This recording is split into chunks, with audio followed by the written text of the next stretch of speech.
Hi guys, இதுதான் நம்ம சேனலோட ஃபஸ்ட்டு வீடியோ.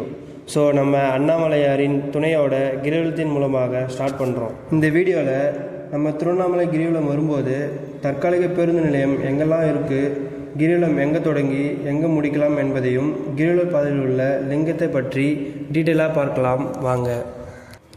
இதான் கிரிவல பாதையின் ரோட் மேப்பு. நீங்கள் எங்கே இருக்கீங்க, இன்னும் எவ்வளோ தூரம் இருக்குதுன்னு இதில் நீங்கள் தெளிவாக பார்த்துக்கலாம்.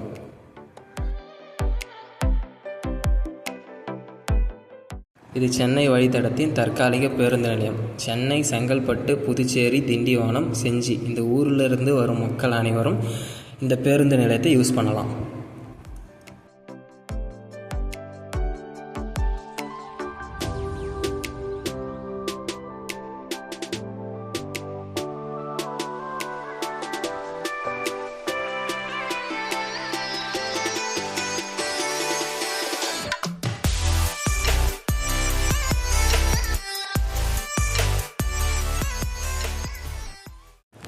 அடுத்து நம்ம பார்க்க போகிறது பெங்களூர் வழித்தடத்தில் உள்ள தற்காலிக பேருந்து நிலையம்.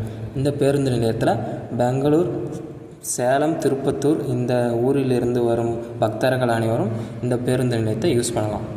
பக்தர்கள் அனைவரும் தற்காலிக பேருந்து நிலையத்திலிருந்து கிரிவலம் துவங்காமல் ராஜகோபுரத்தில் இருந்து துவங்குவதே முறையாகும்.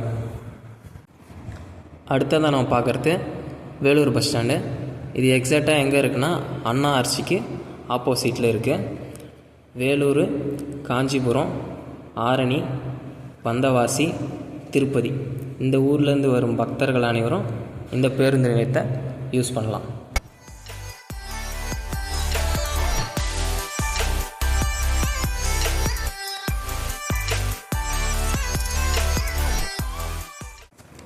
அடுத்தபடியாக நம்ம பார்க்குறது காஞ்சி பஸ் ஸ்டாண்ட். புதுப்பாளையம், காஞ்சி, கடலாடி ஆகிய பகுதிகளில் வரும் பக்தர்கள் அனைவரும் இந்த பேருந்து நிலையத்தை யூஸ் பண்ணலாம். மேலும் பருவதமலை செல்லும் பக்தர்கள் கடலாடி வழியாக பருவதமலையை அடையலாம்.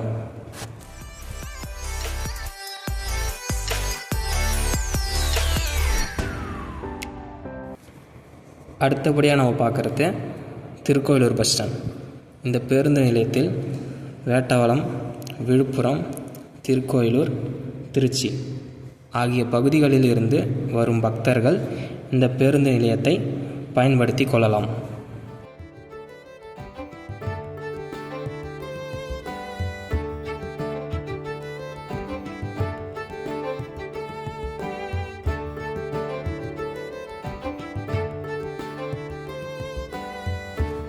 திருவண்ணாமலை கிரிவலம் ராஜகோபுரத்தினை வணங்கி துவங்கும் பொழுது முதலாவதாக வருவது இந்திரலிங்கம்.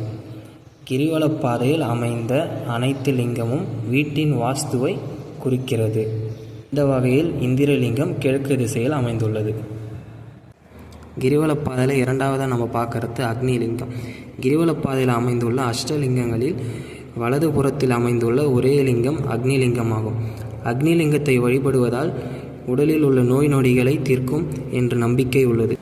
அக்னிலிங்கம் தென்கிழக்கு திசையில் அமைந்துள்ளது.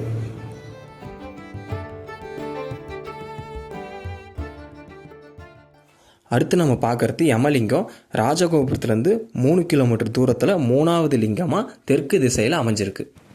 யமதருமன் இந்த லிங்கத்தை நிறுவியதாகவும் பூமியில் மனிதர்கள் உயிரை எடுப்பதற்காக வரும் யமதூதர்கள் இந்த லிங்கத்தை வழிபட்டதற்கு பிறகு அவர்கள் செல்ல வேண்டிய இடத்திற்கு செல்வதாகவும் சொல்லப்படுகிறது. இந்த லிங்கத்தை வழிபடுவதால் யமபயம் நீங்கும். நிருதி லிங்கம் 4வது லிங்கமாக இருக்குது. நிருதி லிங்கம் தென்மேற்கு திசையில் அமைஞ்சிருக்கு. இந்த நிருதி லிங்கம் சிவபெருமானின் கண்ணீர்லேருந்து உருவானது அப்படின்னு ஒரு ஸ்டோரி இருக்குது. அது எப்படின்னா சிவபெருமானோட மனைவி சதி இறந்ததுக்கு பிறகு அவங்களோட உடலை சிவபெருமான் தூக்கிட்டு போகிறாராம். அப்போ போக்கிட்டு இருக்கும்போது ஒரு கல் பட்டு கால் தடுக்கி கீழே விழுந்துடுறாரு.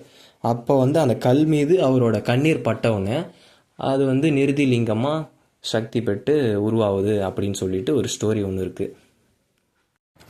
ராஜகோபுரத்திலிருந்து 8 கிலோமீட்டர் தூரத்தில் மேற்கு திசையில் 5வது லிங்கமாக அமைந்துள்ளது வருணலிங்கம்.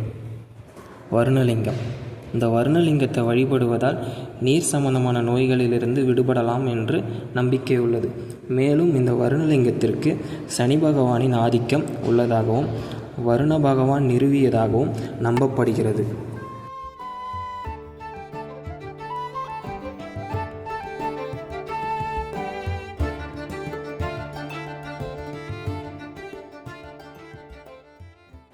கிரிவலப்பாதையில் 6வது லிங்கமாக வடமேற்கு திசையில் அமைந்துள்ளது இந்த வாயுலிங்கம். இது வாயு பகவானால் நிறுவப்பட்ட லிங்கமாகும். வாயு லிங்கத்தை வழிபட்டால் கண் திருஷ்டி, இதய நோய் மற்றும் சுவாச தொடர்பான நோய்களை குணமாக்கும். மேலும் வருடத்தின் எந்த நேரத்திலும் இந்த கோவிலில் நுழையும் எவரும் காற்றுடன் வரவேற்கப்படுவார்கள் என்று பரவலாக கூறப்படுகிறது.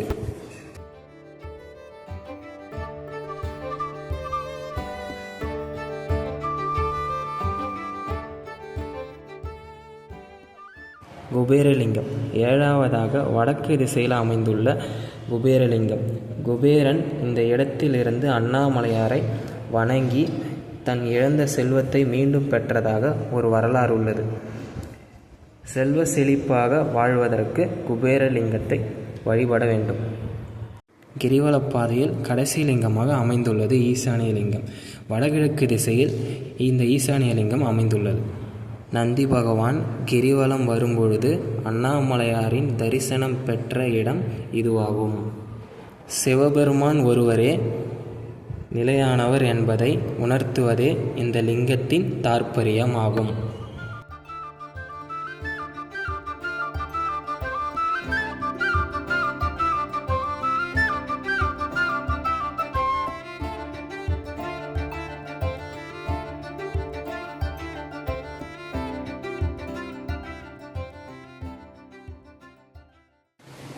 மலை சுற்றி முடித்ததுக்கப்புறம் டைம் கிடச்சா ரமணாஸ்வரம் போயிட்டு வாங்க. ரமணாஸ்வரம் போயிட்டு தியானம் பண்ணிங்கன்னா மனபலம் அதிகரிக்கும், மனமும் சாந்தமாகும். அதை நீங்களே உணரலாம். ரமணாஸ்வரத்திலே கந்தாசிரமம்னு ஒரு இடம் இருக்குது. அங்கேருந்து ஒரு 1.5 hour இருக்கும் மேலே ட்ராவல் பண்ணுற மாதிரி. அதுவும் மலை ஏறுற மாதிரி தான் இருக்கும். அங்கே போய் நீங்கள் தியானம் பண்ணிங்கன்னா இதை விட இன்னும் சிறப்பாக இருக்கும். இடுக்கு பிள்ளையார் கோவிலில் நுழைந்து வருவதினால் உடல்வலி, பிற நோய்கள் தீரும் என்றும் உள்ளுறுப்புகள் பலப்படும் என்றும் நம்பப்படுகிறது. கிரிவலம் வருவதினால் நுரையீரல் பலம் பெற்று சுவாச மண்டலம் சக்தி பெறும். சித்ரா பௌர்ணமி மற்றும் கார்த்திகை தீபத்திற்கு தவறாமல் கிரிவலம் செல்வது நன்மை அளிக்கும்.